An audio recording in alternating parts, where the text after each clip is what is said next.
Hola amigos, bien ok. Saludos desde Medellín. Hoy, día un poco diferente con el clima. Um, Creo que va a llover en corto tiempo. Bueno, está bien.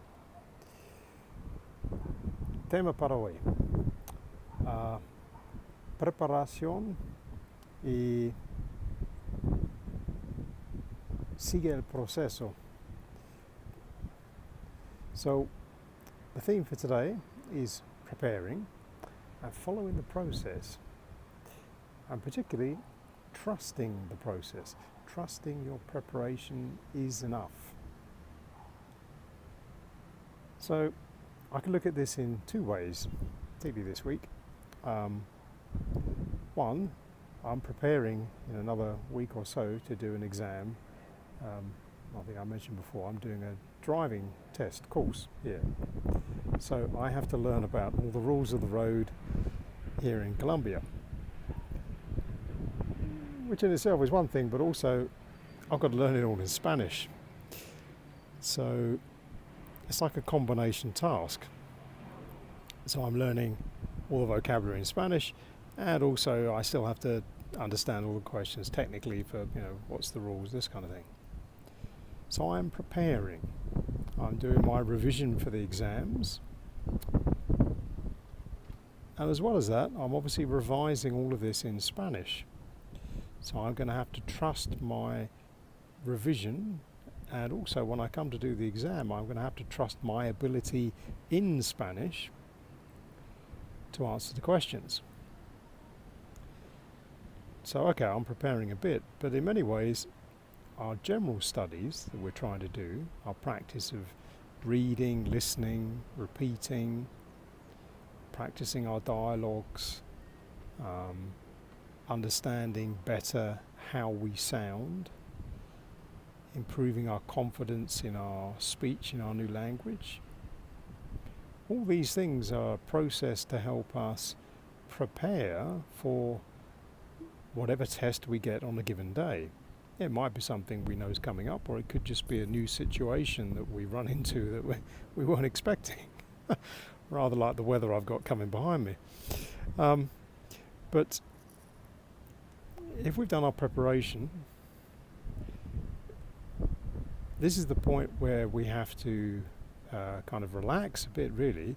Trust that the preparation itself has provided us with enough of the new language to make sense of the new situation, and has provided us with enough flexibility in using that language to be able to adapt to the new situation we find ourselves in.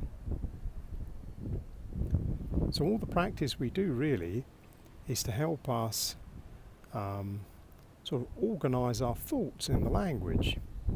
Now, whether these thoughts might be perhaps the vocabulary, so we're organising that perhaps in themes, vocabulary for particular topics. So when we come across those words again, we know that, okay, now we're talking about this topic, not that topic, because of the words. We can also practice our dialogues for particular situations more specifically. And of course, within that, there's a degree of repetition, a degree of crossover. Some of the phrases we might use perhaps to say hello or to ask assistance in some situations. It's the same in different situations. The phrases are very, very, very similar. So that's really our thought for the day. My thought for the day is trust the process. Trust that really you probably know more than you think you do. Have confidence in the fact that all the preparation you've been doing, all the reading and all those kind of practices have actually prepared you better than you think, even for situations you weren't perhaps expecting. So when you have to sit that exam, or you have to have that conversation with new people you weren't expecting to talk to, you're probably better prepared than you think. So trust the process, don't worry, and see how you get on. So before the rain gets here to me, I'm going to bid you a very happy afternoon as our plane goes past, and I'll see you soon. Cheerio for now.